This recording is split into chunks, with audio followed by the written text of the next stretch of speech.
It was mostly white people today.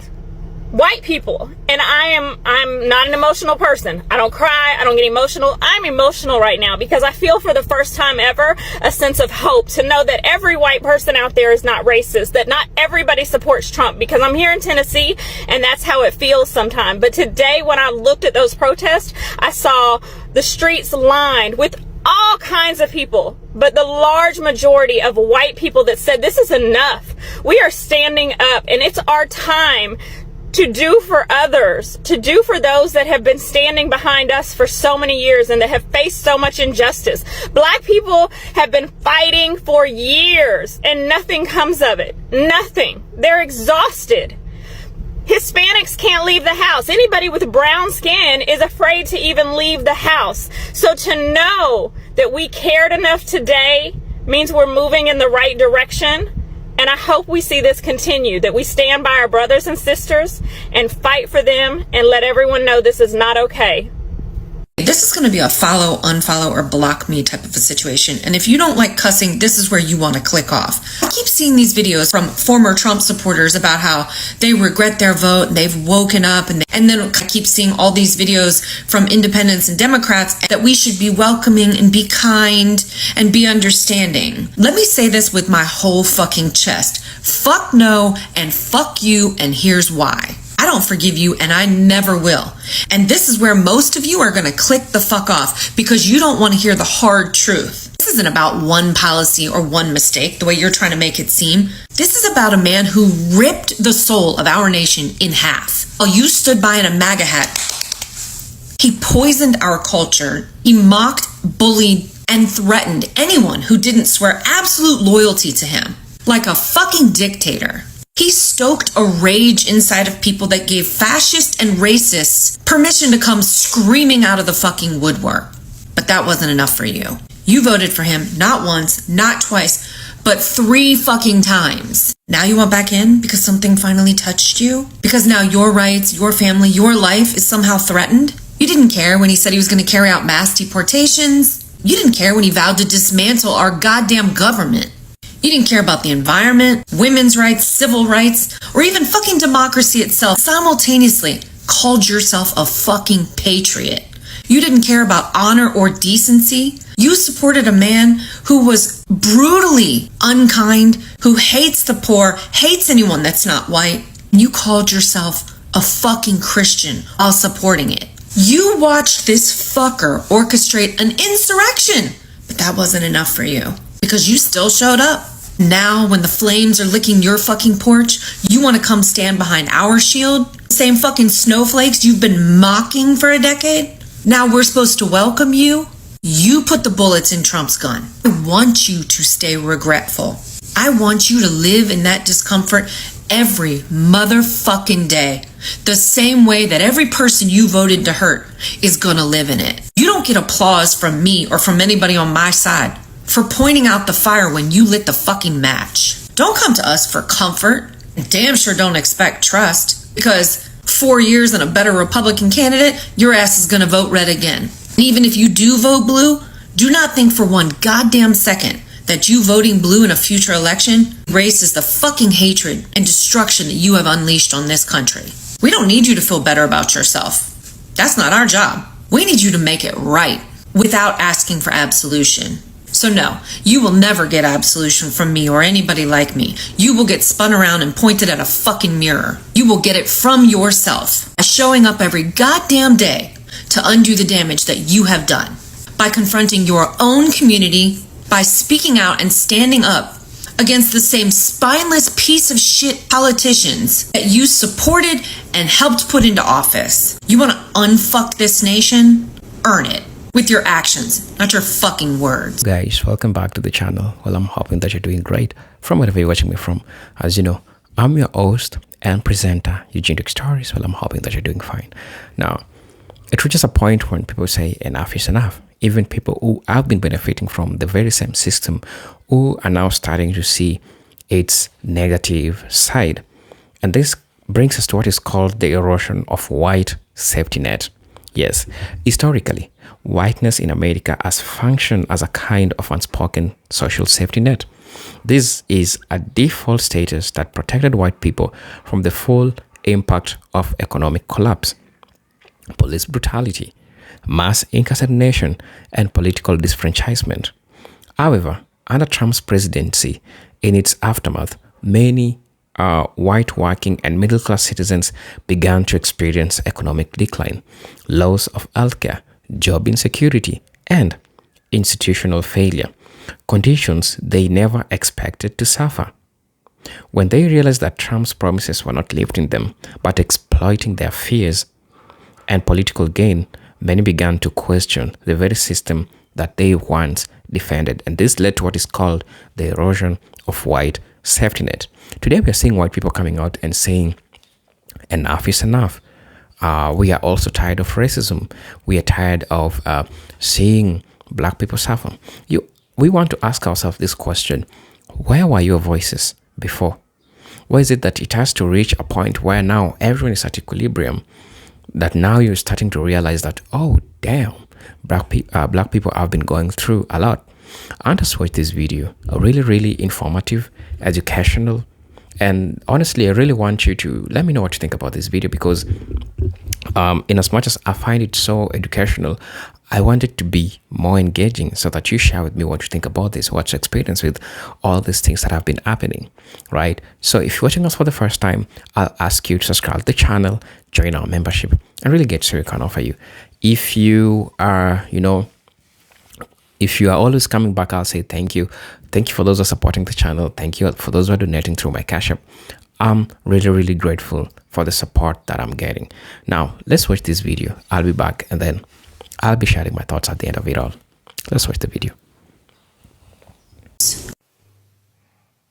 I gotta disagree with you, ma'am. You guys should watch our video first, and then come back to me. You don't want to block people out. A divided nation will fall. We had a civil war once. It had more casualties than any war other that we've been in. I don't want that. Blocking people out means they're going to just watch more Fox News. Instead, have a dialogue. I have several MAGA followers that are still following me. I'm sure some of them got rid of me. But I have several who follow me, which means they hear me. I want them to turn off their Fox News. And they're listening. It doesn't mean they turned off their Fox News, but maybe they considered it. They're thinking about it. That's where the dialogue is useful. See, if I just block them out,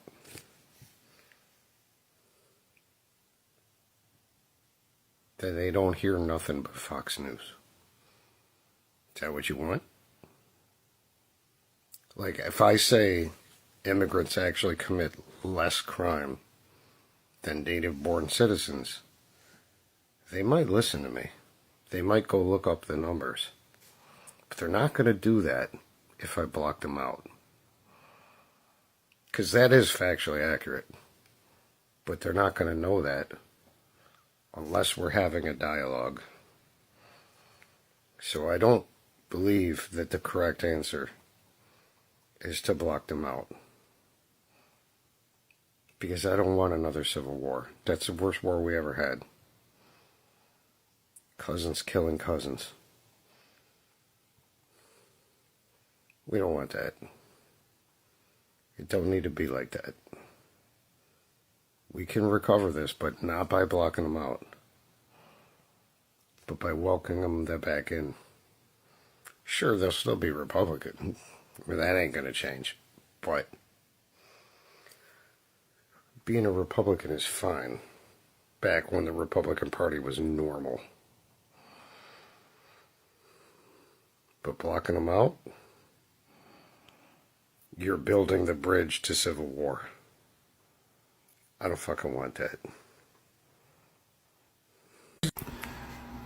Go watch her full video. I agree 120%. All of the, oh, well, I no longer support Trump. Pound sand, you desiccated turd. No. I will never forgive. I will never forget. The MAGA GOP bullshit has obliterated what was once a semi-okay country. The world is now laughing at us. All of these over-entitled Americans, oh, well, America's greatest. No, we're not. No, we're not. Trump and Trump's policies and all of the bootlickers who are following him have ripped everything to shreds. So, never forgive, never forget, fuck off. They only voted the way they voted because it affects them. They voted the way they voted because they wanted to make life harder for the people they hated. The people they hate are the marginalized, the LGBTQ, the disabled, the elderly, the poor, the people of color. That's why they voted the way they voted, because they hate those communities. So if I'm on a live and someone tells me, which did happen, well, you're disabled, you're on SSI, so you should unalive yourself. You all expect me to sit at a table with somebody like that? You expect me to sit at a table? I will never forgive MAGA. If my children were not grown, I would not allow my children to play with children whose parents were MAGA. Never invite them to a cookout or a party. I want MAGA to stay on their side of the street, and I'll stay on mine. Stay out of my religion. Keep yours in your homes and in your churches. But no, I will never forgive these MAGA people. Ever. And no, we shouldn't welcome them. And people that think that when they tell others to unalive themselves or push disabled people off mountains, you think we should welcome them? You're just as bad, if that's what you really think. You know, I had an epiphany today. There are white people in this country that would rather see the United States of America go completely bankrupt and burn to the ground than see a black lady sitting in the White House. We've always had racism. It still is really sad. The one good thing that came out of this last election was that we now know in our friends and family who is fine with racism and the patriarchy and the bigotry.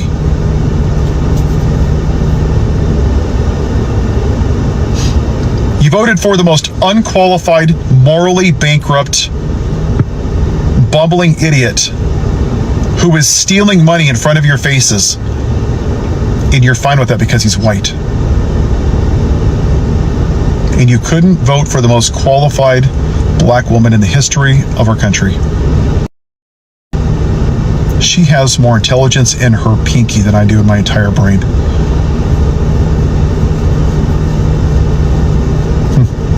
249 years, we still haven't voted for a woman.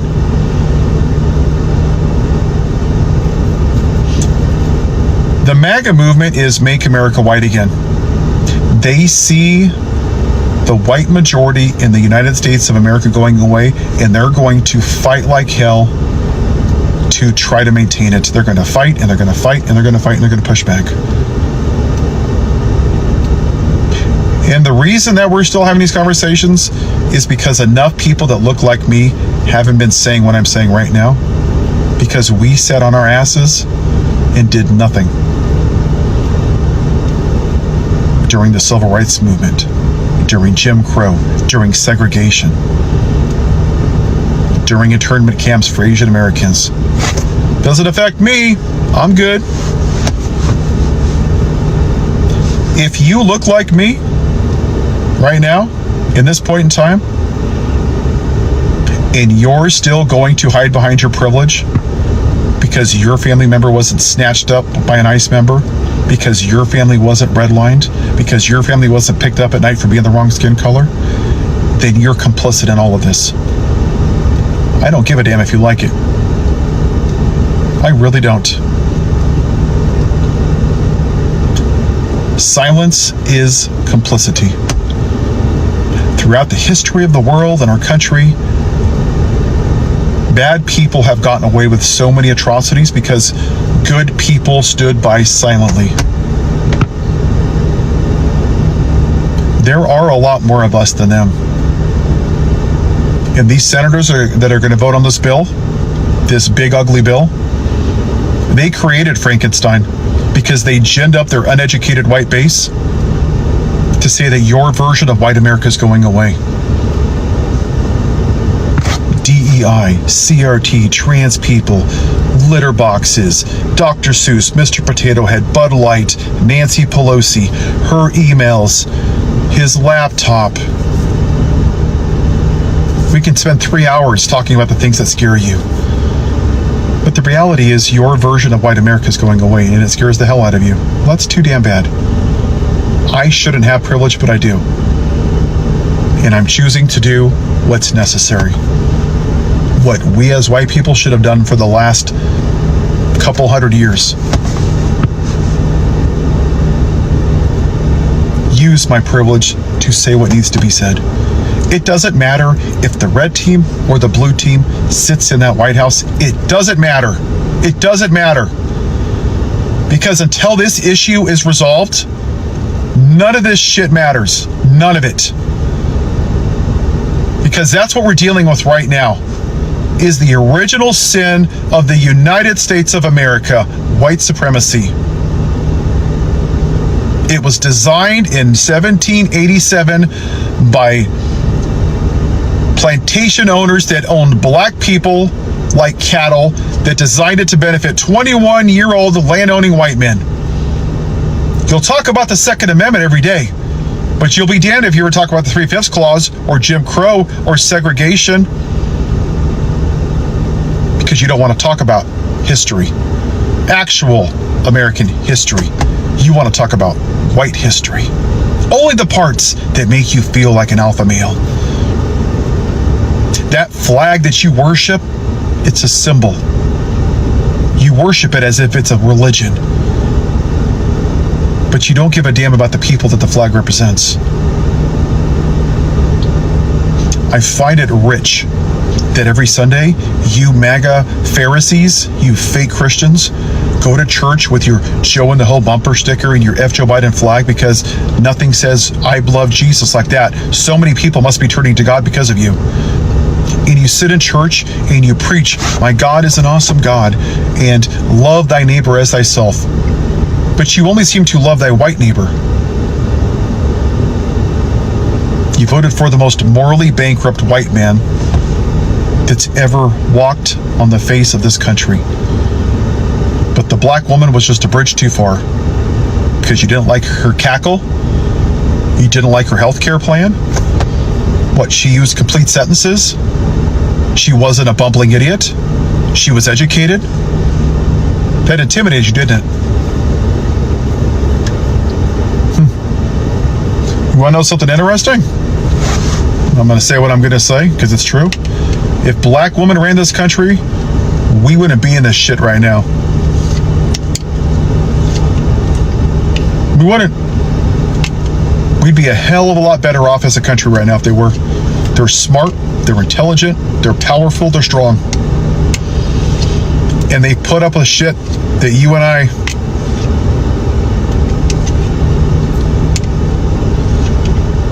can't even imagine.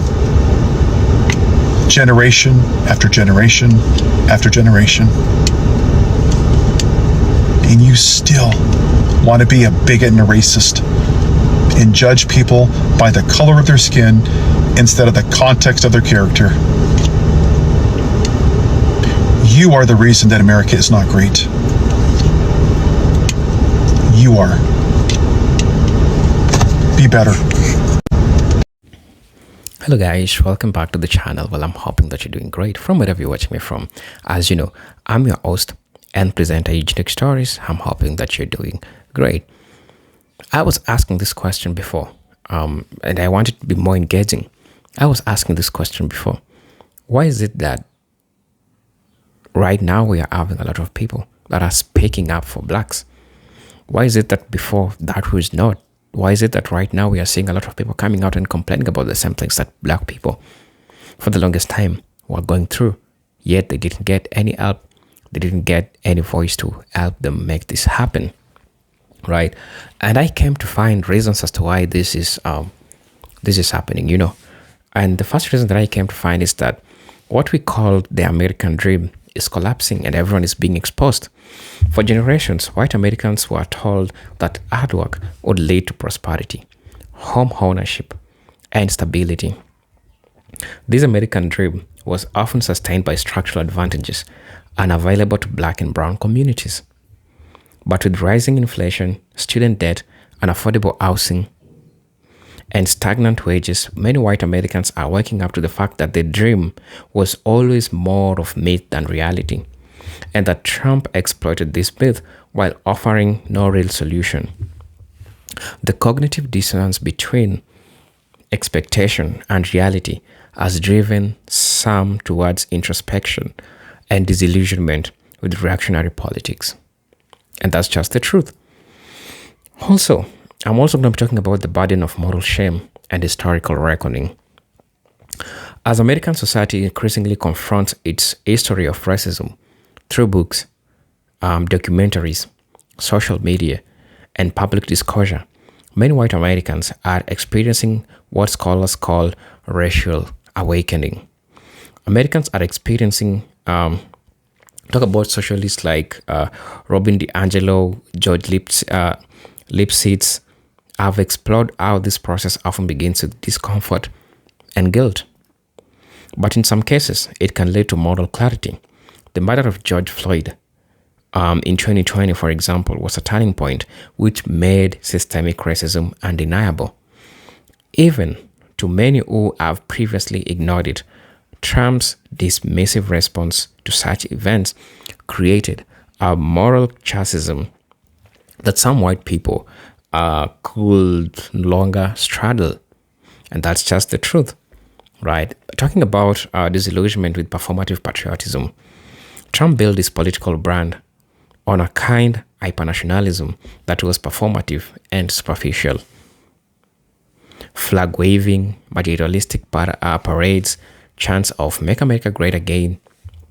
But when crisis emerged, for example, the Problem 19, school shootings, economic instability, administration showed little actual competence or compassion. Many white Americans began to see that wrapping oneself in the flag didn't translate to real leadership. The facade cracked. Patriotism without responsibility began to look like empty propaganda, and some began to reject in search of more authentic, inclusive form of civic engagement. Also, talk about interracial relationships and generational change.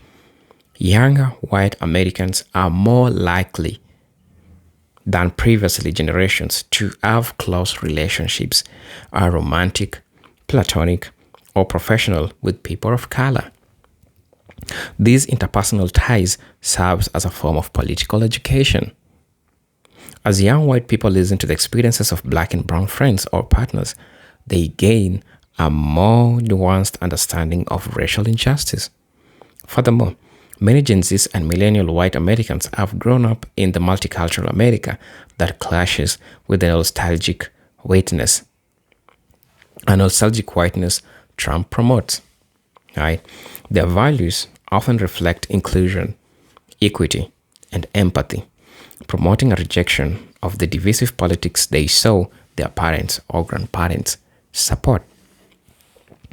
I like to talk about economic scapegoating, which no longer resonates with a lot of people. Trump and many Republican leaders often use immigrants, welfare recipients, or urban black communities as scapegoats for economic hardship. But economic precarity spreads across rural, suburban white communities. More white Americans are realizing that their problems aren't caused by the presence of black and brown people, but by corporations, deregulations, and wealth inequality. Scholars like Thomas Frank have shown that working class whites are starting to re-examine how their loyalty to be racialized conservatism has not yielded the material benefits they were promised. I like to talk about the role of whistleblowers and defectors. High-profile defections from Trump's inner circle, such as Liz Cheney, Cassidy Hutchinson, all members of the military and intelligence community, have really played a crucial role in shaping public opinion. These individuals, which lifelong Republicans, or we can call them white conservatives, used their insider credibility to expose Trump's abuse of power. Their testimonies helped break the spell of Trumpism for many who trusted the GOP but were uneasy about its descent into authoritarianism. These permissions to dissent offered by white defectors encouraged others to question their allegiance as well. Also, let's talk about embarrassment on the world stage. Yes, it's true that today, under Trump, America's global image has suffered significantly from withdrawing from the Paris Climate Accord to is causing up to autocrats. Trump's behavior made many white Americans feel embarrassed or isolated on the world stage. For people who grew up believing in the moral superiority of America, this shattered illusion caused deep discomfort. The attack on the U.S. Capitol on January 6, 2021, instigated by Trump lies, was for many the final confirmation that the country was veering towards fascism. This moment forced some white Americans to confront how close they had come to enabling authoritarian collapse. Also, I would like to talk about the rejection of racism as socially costly. As public opinion shifts and racial justice becomes more mainstream values, overt racism is increasingly seen as a social and professionally toxic. Companies, universities, and public institutions now have diversity policies, racial sensitivity training, and public accountability mechanisms. Some white people who once tolerated or ignored racist rhetoric are now rejecting it, not necessarily out of pure moral clarity, but because it's becoming socially unacceptable. This shift reflects not just internal transformation, but also the changing cultural climate that no longer tolerates silence in the face of injustice. Right? And lastly, I'd like to talk about a deep desire for stability and truth. And I think this is what everyone should desire.